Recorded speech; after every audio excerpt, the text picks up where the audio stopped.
নোয়াখালীতে হামে আক্রান্ত হয়ে ৭ বছর বয়সী শিশুর মৃত্যু হয়েছে। বর্তমানে ২৫০ শয্যা বিশিষ্ট জেনারেল হাসপাতালে ১৩২ জন রোগী চিকিৎসাধীন। এমন পরিস্থিতিতে হাসপাতালে চিকিৎসার অব্যবস্থাপনা নিয়ে উঠছে নানা অভিযোগ।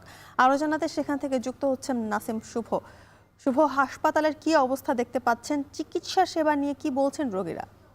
নিয়ে যে অব্যবস্থাপনার অভিযোগ সেটি কিন্তু গত ১ মাস ধরে উঠে আসছে। অর্থাৎ নোয়াখালীতে কিন্তু গত ১ মাসেরও বেশি সময় ধরে প্রতিদিনই ১৫০ থেকে ২০০ পর্যন্ত হামে আক্রান্ত হয়ে বিভিন্ন বয়সী রোগী তারা চিকিৎসা সেবা নিয়েছেন এবং ভর্তি হয়েছেন। এছাড়া নোয়াখালী থেকে ঢাকায় জরুরি অবস্থায় পাঠিয়ে দেওয়ার পরও কিন্তু অনেকের মৃত্যুর ঘটনা ঘটেছে এবং সবশেষ গত ২৪ ঘন্টায় অর্থাৎ আজ ভোরবেলায় কিন্তু সামিত নামে এক শিশু, যার বয়স ৭ বছর, সে হামে আক্রান্ত হয়ে গত শনিবার এখানে ভর্তি হয়েছিল এবং তার মৃত্যু হয়েছে।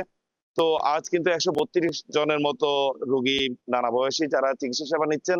তো আমি কথা বলেছি রোগী এবং রোগীর স্বজনদের সাথে। তারা জানিয়েছেন আসলে এই হাসপাতালে কিন্তু ডায়রিয়া ওয়ার্ড, শিশু ওয়ার্ড, একই সাথে সেখানে হামে আক্রান্ত রোগীদেরও ভর্তি করা হচ্ছে।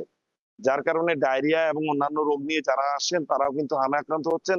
পাশাপাশি হাম নিয়ে যারা আসেন তারাও কিন্তু অন্যান্য ডায়রিয়া সহ অন্যান্য রোগে আক্রান্ত হচ্ছেন। যার কারণে কিন্তু রোগীর সংখ্যা ক্রমশই বাড়ছে। এটি কিন্তু কমার কোনো লক্ষণ আমরা দেখছি না।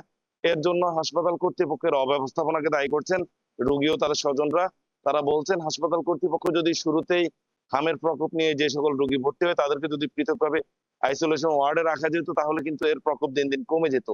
তা আমি কথা বলেছি এখানে যারা চিকিৎসা সেবা নিচ্ছেন রোগী এবং তাদের স্বজনরা, তাদের সাথে।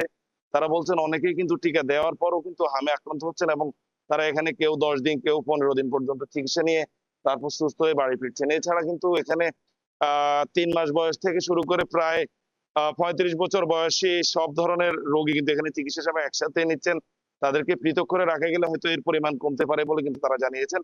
আমি কথা বলেছি হাসপাতালের আরএমওর সাথে, তিনি জানিয়েছেন তাদের আবাসন সংকটের কারণে কিন্তু তারা তাদেরকে পৃথক করতে পারছেন না বলে তিনি আমাদেরকে জানিয়েছেন। তো এই ছিল আসলে নোয়াখালী থেকে হাম পরিস্থিতি নিয়ে আমার কাছে এখন অবধি সব শেষ। নোয়াখালী থেকে হাম পরিস্থিতির খবর জানাতে যুক্ত ছিলেন নাসিম শুভ।